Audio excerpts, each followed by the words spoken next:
आजकल के ज़माने में लड़का लड़की में कोई भेद नहीं है।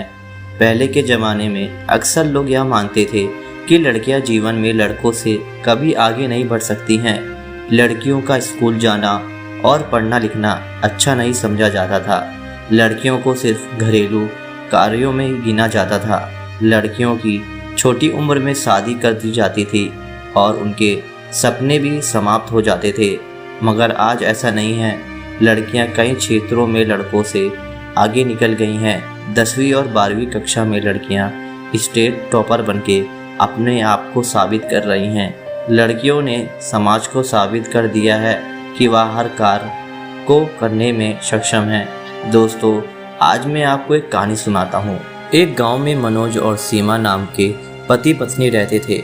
कुछ समय बाद उनका बच्चा होने वाला था। सीमा हॉस्पिटल में भर्ती थी। नर्स ने मनोज को आकर खुशखबरी दी कि आपके जुड़वा बच्चे हुए हैं। मनोज ने कहा कि क्या दोनों लड़के हैं, लेकिन नर्स ने कहा कि एक लड़का है और एक लड़की है। मनोज लड़की नहीं चाहता था क्योंकि लड़की की शादी में होने वाले खर्चे से वह बहुत डरता था। 2-4 दिन के बाद मनोज अपनी पत्नी और बच्चे के साथ अपने घर आ गया। वह ज़्यादातर लड़के को ही खिलाता था। सीमा को यह बात पसंद नहीं थी। एक दिन मनोज अपनी पत्नी से बोला कि हम दो बच्चों का खर्च नहीं उठा सकते, हमारी आर्थिक स्थिति अच्छी नहीं है।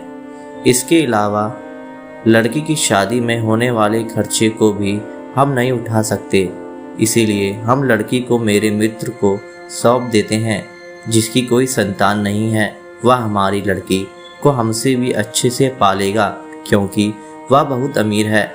सीमा ने अपनी लड़की को देने से मना किया, लेकिन मनोज के कहने पर दुखी मन से उसने अपनी लड़की को मनोज को सौंप दिया। मनोज ने लड़की को अपने मित्र की बीवी को सौंप दिया। बच्चा पाकर वह बहुत खुश हुए।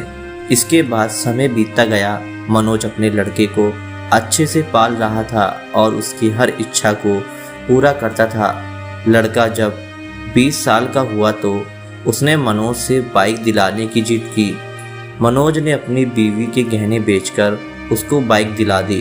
कुछ समय बाद उसने अपने लड़के के लिए खेत बेचकर एक दुकान खुलवा दी, जिससे वह कुछ कमाने लग गया। फिर कुछ समय बाद उसकी शादी भी करा दी। शादी के बाद मनोज के लड़के का व्यवहार बदल गया।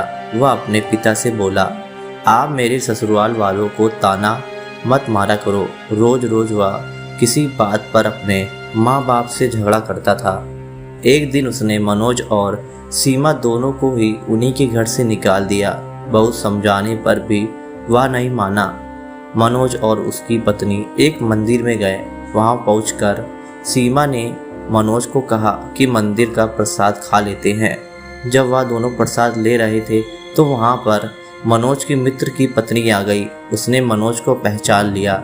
उसने अपनी उसी बेटी से मनोज को मिलवाते हुए बताया, क्या वही है जिसको आपने 25 साल पहले हमको सौंपा था। आज यह एक डॉक्टर है और वृद्ध आश्रम भी चलाती है।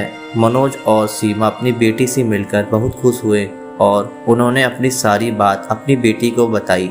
इसके बाद वह बोली कि आप दोनों मेरे साथ ही रहोगे। दोस्तों, इस कहानी से हमें यह सीख मिलती है कि हमें कभी भी लड़का और लड़की में भेदभाव नहीं करना चाहिए।